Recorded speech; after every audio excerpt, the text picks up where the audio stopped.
custard creams, welcome back to the channel for another episode of Self-Love September. I do the self-love videos all September on my channel. It's an ongoing yearly project which represents my rededication to self-love in my own life, and it usually includes a lot of thoughts and feelings that I've had over the course of the year, the 12 months previous that I've been sort of focusing on self-love as a daily practice. What has been coming to my mind? What kinds of things have I gathered together that I feel I can really speak to and talk about, and that I think might be interesting or useful to you guys? So today I'm going to be talking about how to figure out what is in your self-love toolkit. I'm going to be talking about taking these resources that you are absorbing and using them in a way that is going to be beneficial to you when you are at a crisis point, when you are at a low point, when you're feeling that you don't know what to do. It's so important that when we absorb resources like videos such as this, for example, that we're doing so in a way that is proactive and not in a way that is passive. And so that we know we are putting different ideas into the toolkit to use them, to experiment with them, to see if they work. There are so many people who are passively engaging with self-love and self-development resources. And what I mean by that is that they are temporarily absorbing the tips and the suggestions and stuff, but they're not really putting them into action. They're not really experimenting with them. They're not really doing the work and kind of putting the pedal to the metal. They might listen to a few things from the video or the podcast, or absorb a few things from the book they're reading and think that might be a nice idea, that might work, but they're not really trying it, and they're not giving it a chance to see whether or not it could eventually be added to their self-love toolkit. And the toolkit is what you open when you need it. It is what you utilize on a daily basis, yes, but it's also what you return to when you've fallen off of the self-love wagon and you feel like things are not going well for you, you are engaging in a lot of negative self-talk, or you are engaging in harmful habits. The toolkit will be that thing, that trusty thing that you go to and you open and you say, okay, what's in my toolkit? What do I need to get back to? What have I stopped doing that was really good for me? Now, if you're only passively engaging in self-love resources, if you're only just listening to what I'm saying but then not really trying any of it, you're not going to know whether or not it's good for your toolkit. So I suppose the question that I want to ask you as we lead into this video is, are you passively engaging in these kinds of resources? Are you actually just listening and finding it's going in one ear and out the other? Are you putting anything into practice? Because if not, you really need to be. Otherwise, you don't know what you can rely upon when times are tough, and also what is going to form a part of your daily self-love practice, what is working for you. If you don't try things, you won't know. So this video is going to help you to understand how to figure out what goes in your toolkit, and I'm going to talk a little bit as well about what goes into mine. The main things that I tend to find I can return to, that I can rely upon time and time again to kickstart the self-love practice and keep it consistent. As you take on different pieces of advice about self-love, how to implement self-love, how to be more self-loving, it's important that as you experiment with different suggestions that you record their usefulness. Some of them are not going to be useful to you in the way that you've heard that they are useful to others, and some of them will be super useful to you, but they might not be useful to the next person. Obviously, there's no one-size-fits-all self-love toolkit, so it's important that you're recording the degree of usefulness that you get from each of the different things that you implement. And obviously that means that when you implement something, when you hear an idea and you think, I'm going to do that, I'm going to see if I can generate more self-love and self-acceptance through doing that, you have to give it some time. You have to actually let it roll out. There's no point just trying something for one day. If I had tried meditation, for instance, or chanting, or going to the gym for just one day and tried to figure out whether or not it had made a discernible difference to the degree of self-love in my life, I would not have carried on with any of them, and I wouldn't be able to say confidently now that those three things are definitely in my self-love toolkit, because it wasn't a long enough amount of time. You can't just chant for one day. I mean, to be fair, the first time I chanted, I did feel definitely a very significant feeling of shift coming over me. And I thought, wow, there's something to this. But that was only my awareness of the potential of the practice. I had to keep going with it. And it's the same with meditation. For me, it's the same with my gym membership and lifting weights and stuff like that. I definitely had to give it some time to roll out. So whatever you decide to implement by way of the suggestions that you come across with any resources, whether it's mine or anyone else's, make sure you give them adequate time to actually actually do some serious good. If you're not giving them an opportunity to benefit you, then you can't really say whether or not they should go in the toolkit. You might want to decide that you're going to roll back around to some self-love techniques that you did put into play in the past, but maybe you're being honest with yourself now about the fact that you didn't give them a fair shot. Maybe you just didn't actually execute the amount of discipline that it took to sustain the practice for even a few days or a couple of weeks.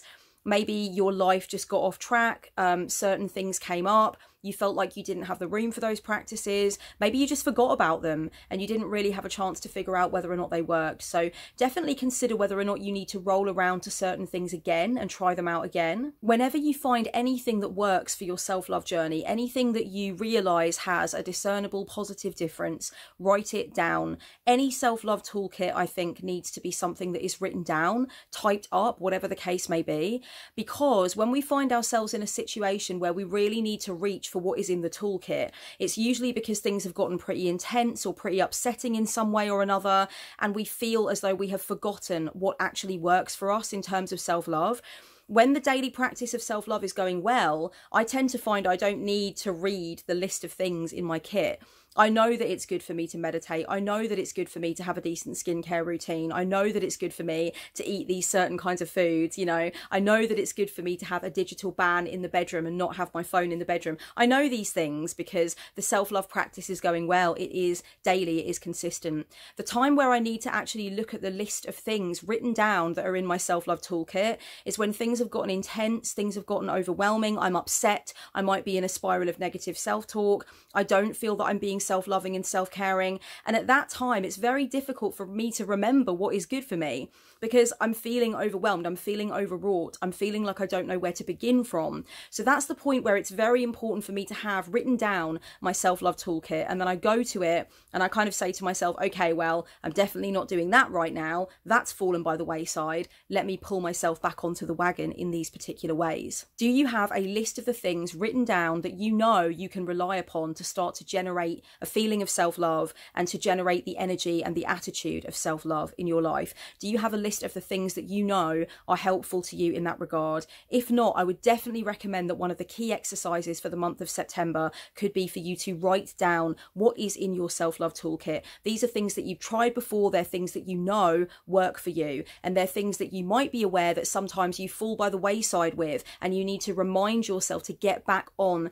to that wagon and keep doing those good things. Maybe you're listening to this and you're thinking, Kellyanne, I have no fucking idea what is in my toolkit. I wouldn't know where to begin. I can't think of a single thing that I would put on my self-love toolkit. Then I would say to you, what did you do the last time you were really feeling properly shitty? What did you do the last time you really felt like you were in a bind? The last time you felt like you were working against yourself, you weren't feeling good about where you were in your life? What was your plan of action? What did you pull out at that precise moment in time that was helpful to you? Everybody's had, if not a dark night of the soul, then at least a very low ebb, a very blue mood, a feeling that things are just not groovy in the woodshed. And at that point, we need to make certain decisions to pull ourselves out. And those inspirations come from somewhere sometimes very deep and unexpected inside of us, where we're just like, wow, I just in that moment knew that I had to make a decision to live or die. I had to make a decision to rot or to flourish. And I decided that this was something I was going to do for myself. I'm willing to bet you've been in a situation where you had to pull out from inside of yourself some kind of motivation to do something good for yourself, something that generated at least a sense of stability, if not a sense of self-love. What was that thing that you did? Did you pick up the phone and call some kind of mental health helpline? Did you pick up the phone and speak to a loved one? Did you speak to your partner? Did you communicate with somebody? Did you allow yourself to take an afternoon off and read a book? Did you give yourself compassionate leave from work or take the day off from work?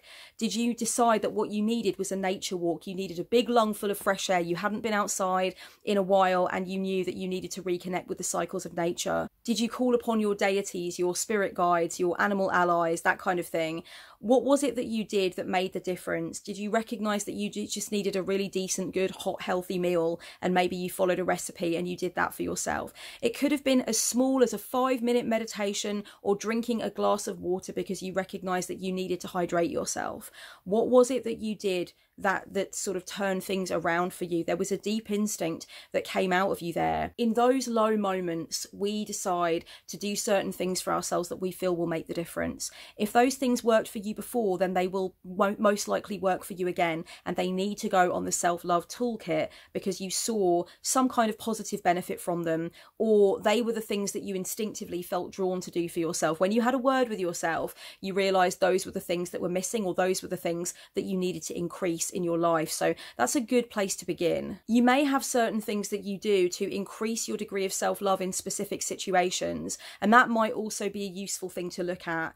You might find, for instance, that whenever you go and visit certain family members, you have to do certain things first in order to put yourself into a stabilized position where you feel that you are mentally and emotionally capable of spending time around that family member. And it may be that you do some spiritual work before you go and see that family member. It may be that you do some protection and shielding. It might be that you sort of offload to a friend about your concerns, your worries about meeting with that family member. This is just one example of many, many, many examples. If you know that there are specific situations where you activate a certain sort of mini self-love agenda, what are the things on that agenda? What do you do? What is the list of things that you do to make sure you're taking care of yourself? Can any of those things go into the self-love toolkit? Ask yourself what has actually helped you over the years. What has helped you over the course of time? There may be certain things that you tried a really long time ago that you've just forgotten all about. And as I mentioned previously in the video, sometimes it can be about just circling back around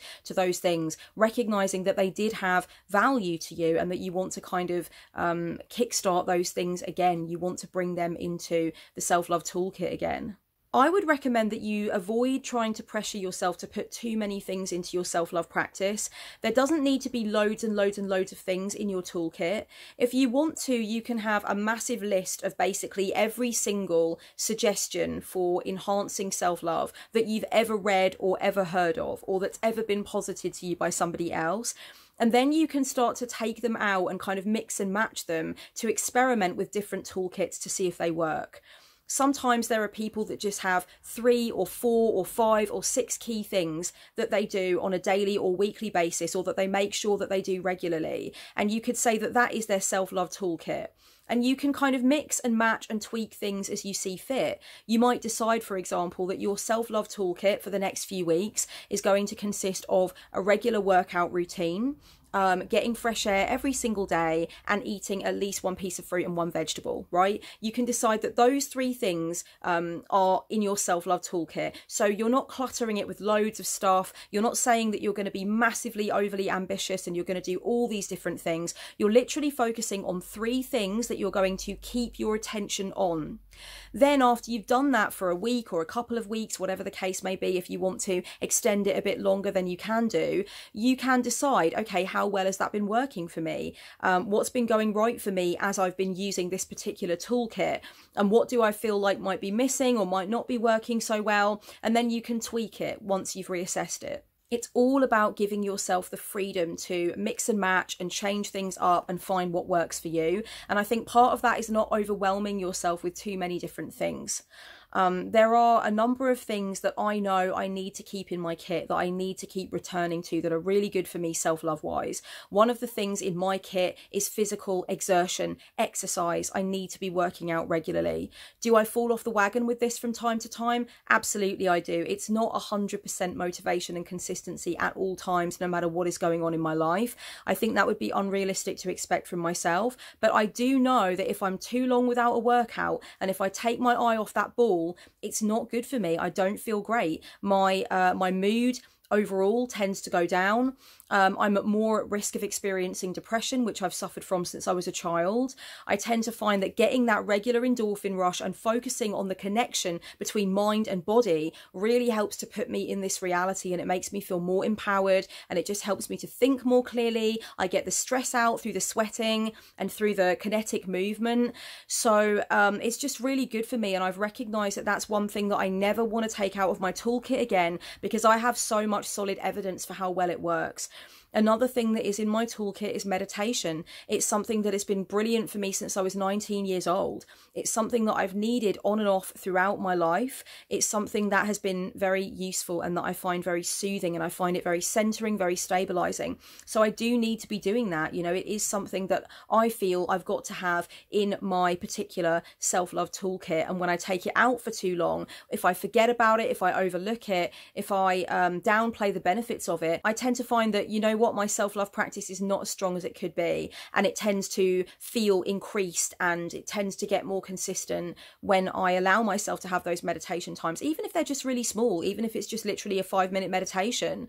It's definitely better than nothing, and it's definitely something that, again, I've seen the positive benefits of in my life. One thing that's currently in my self-love toolkit that I'm kind of experimenting with a little bit more, I'm not sure if it's going to remain on there because I'm not sure if it's really going to be fundamental to self-love as a daily practice, but at the moment I'm thinking about it more and factoring it in more, is basically organising, tidying, keeping things organised, making sure that I've got a handle on that day by day instead of allowing things to pile up.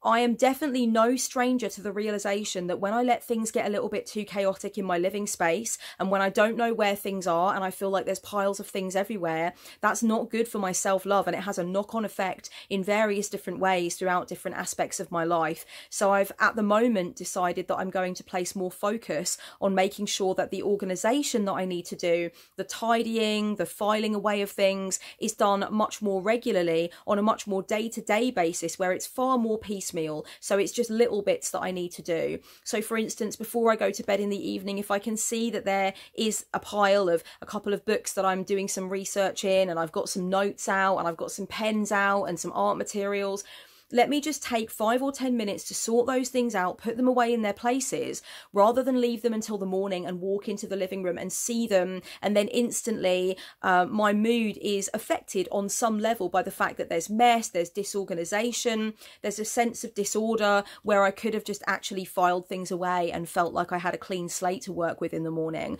It's really a matter of minutes that makes the difference between feeling a little bit lackluster in the morning because of a pile of shit everywhere, or knowing that I actually did my due diligence and I sorted that shit out before I went to bed. It's literally as simple as that. So at the moment, I'm trying to figure out whether or not that might need to be something that I put into my regular toolkit, because I've definitely noticed over the course of time that my self-love practice is just a lot more consistent, and it stays higher and tighter if I find that my domestic arrangements are, you know, they make sense, basically. There's not a mess of crap here, a heap of stuff there, papers there, a few books over there, a pile of clothes there. It's, you know, it's one of those things that I think can really affect your mood. It can affect your well-being. Maybe you could try choosing between 3 and 5 things that you want to have in your experimental self-love toolkit. Then you can choose a time period during which you're really going to focus on this toolkit and the items in this toolkit as a way for you to implement your practice of daily self-love. So every single day, you're going to make sure that the things on the toolkit are being focused on. Notice how you feel after a few weeks of doing that. Recognize what the benefits have been, and also think about what you might want to tweak. Now, one thing I really want to make sure that I get across in this video is that it is important for you to think about what you need and what is best for your self-love journey. And I'm going to link down below to a video that I made last Self-Love September, where I talked about how important it is to know where you're coming from in your authentic journey of self-love. It's no good to just listen to what other people say and take it on as gospel. You've got to think about what it really means for you to be in a self-loving relationship with yourself. And you know what? It looks different for different people. It's not always going to be the same for everybody. I know that for me, there's quite a few things that I do that other people would find to be unself-loving. Let's just say that I work hard and I play hard. And I play harder than a lot of people I know. I do have a core group of people that play just as hard as me, and that's wonderful. They are my closest and dearest friends. But I definitely can live more on the hedonistic side of life, and that's not right for everybody. That's not something that necessarily feels healthy for everybody. But who is anybody else to tell me that it's not healthy for me? We have to look at what really feels authentic and self-loving for us, and what we know enhances us on the journey. If we're always concerned about what other people think self-love means, and we're always trying to kind of imitate imitate that, then we're never really being honest with ourselves about what feels good for us. And that sucks, because like I always say, you're going to be on your deathbed alone, just you and you alone, looking at the regrets you have and the things that you didn't carry out and the poor imitations that you carried on with because you felt like that was what was expected of you. And believe me, it's never going to have been worth it. It's always best to figure out what is working for you and what self-love means for you. In fact, I'm going to leave another video down below that I made ages and ages ago, which confronts a few of the things that you read about and hear about in the spiritual community regarding what you ought to do in order to keep a high vibration and feel great and be positive. And I question a lot of those things, like, for example, not listening to heavy metal. Fuck that. Listening to heavy metal puts me in my happy place.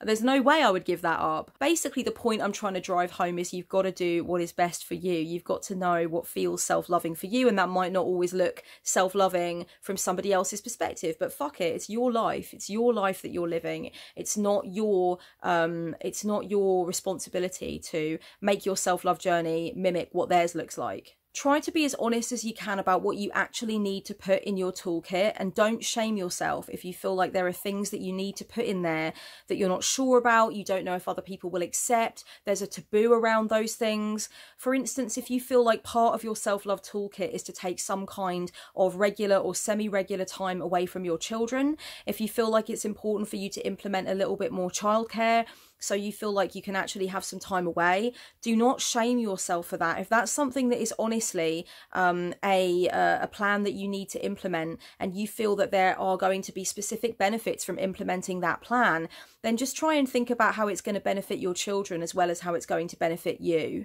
If you know it's going to restore you, it's going to rejuvenate you, it's going to help you out, then you must also know on some level that you're going to be a better parent as a result of it. Do not shame yourself if you find that you need to take space from your spirituality, if you find that you actually need to step away from ritual, if you find that you need to stop observing all of the Sabbats and the Esbats, for example, if you find that you put too much pressure on yourself spiritually, or you need to pull away from making regular devotions to deity. Do not shame yourself for that, okay? It's all about you knowing what you really think deep down is going to make a discernible positive difference for you, and then at least allowing yourself the experimentation period to see whether or not you can safely say that the proof is in the pudding, and yes, okay, it has served you on your journey of self-love. You can only know by at least implementing a small experimentation period, and you could really do with allowing yourself to have that experimentation without shame. Shame is just going to make you feel like you're carrying a huge weight on your shoulders. It's going to take away from the experimentation you're trying to do to see whether or not something could be self-loving. So